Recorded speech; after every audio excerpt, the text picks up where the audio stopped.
Ukaroora mukadzi asiri mhandara, haikuna kutombozve anaunza kuti ndakanoroora nezura. Unofanira kuenda kumba uchinyara. Ndakatorambidza Pastor Bale kuti hatichada kunzwa zvinhu zvakadaro zvichianaunzwa muchechi. Ngoendai munogara mese iko. Tosangana naJesu paanouya. Haleluya, hama dzinodikana. Pane dzimwe nyaya dzekuti tikadzinzwa dzichitaurwa kana kuti dzichiparidzwa tinongosiyawo zvakadaro. Hatidi kuita kunge tave kuronda munhu, kuita kunge tine grudge naye kana kuti but panenge papotseka panofanira kuti pagadziriswe sekugadziriswa kwandinoitwa nedzimwe hama. Apostle Talent Farai Chiwenga, ndoda kukugadzirisa nyaya yekuti varume vakaroora madzimai dzisiri mhandara havafanire kutombozviselebreta, havafanire kuzviisa pamapikicha, havafanire kutombozvipemberera. This is a wrong doctrine that we have bought from the pit of hell. Hatirambe kuti tinofanira kukurudzira vana vedu vasikana kuti dzive mhandara kusvika dzawanikwa. But tine ma-incidents anoitika, there are circumstances that surrounds ma-events eupenyu hwavanhu. Vamwe vanogona kunge vakazviita before coming to Christ. Mumwe anogona kunge akabatwa chibharo out of your will. But toda kuti tishande nemagwaro, nekuti the gospel, it is the good news of love of Christ towards the humankind. So ndauti ndikubatsire, young man. I want to help you, young man. Paul anotaura achiti, if any man be in Christ Jesus, he is a new creature, a new creation. Kureva kuti unogona kutoita mhandara, wogororwa uri mhandara, but usitori futi in Christ Jesus. Saka uyu aroorwa isiri mhandara, aziva Kristu, ave muna Kristu. Spiritually she is a virgin. Saka, don't try to play people, don't try to downgrade people. We have got people who are seriously and mightily used of God. Women, used of God. Men, used of God. Kwete nekuti vakaroora mhandara, kanti vakaroorwa dziri mhandara. But because they are in Christ Jesus, the greatest matter is not being in the physical virgin, but it is being in the spiritual virgin. Are you in Christ? I'll give you another very good example. Hosea the prophet anotonzi enda kumarketplace undotora hure.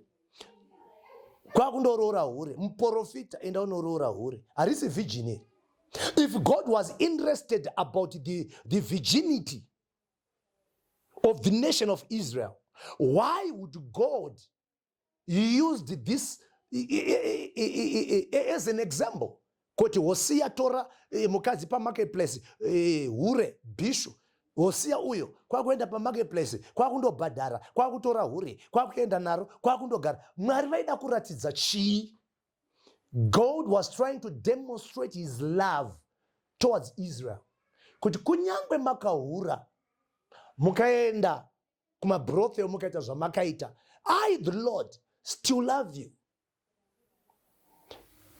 Muri kupabata ipapo. Saka ngatiregei kukondema vanhu.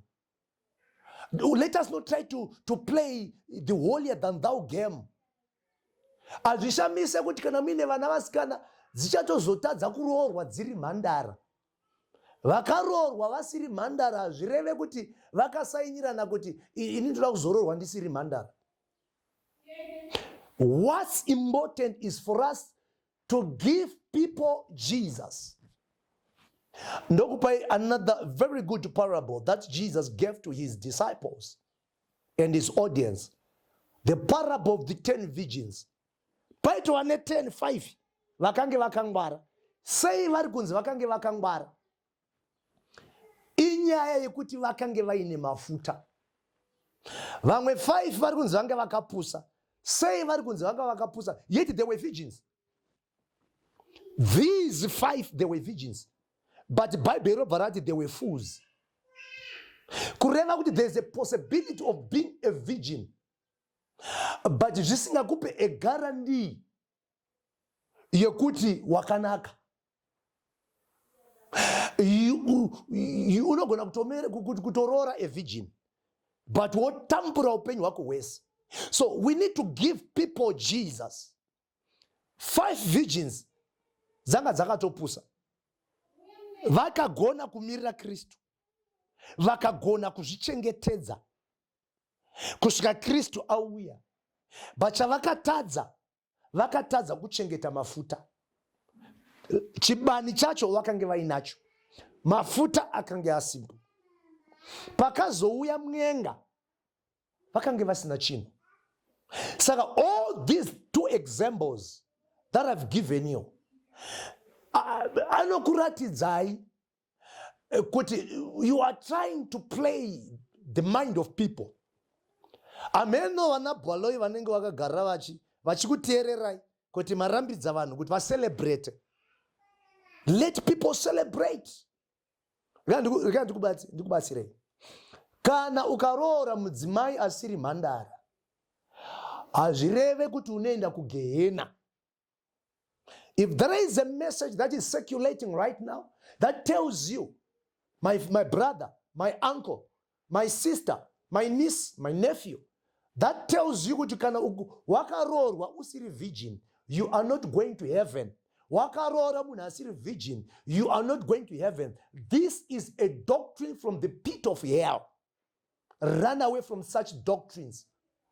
The gospel is about the love of Christ. However, hatitadze kudzidzisa vanhu kuzvichengetedza. But kana munhu akarepwa, haasisiri virgin. Womuroora akadaro, nyasha dzowanzwa. So tinoda kuti Mwari vatibatsire. Apostle T.F. Chiwenga, you stand to be corrected, and I, Bishop Kevin Nyamakanga, I stand to correct you. God bless you.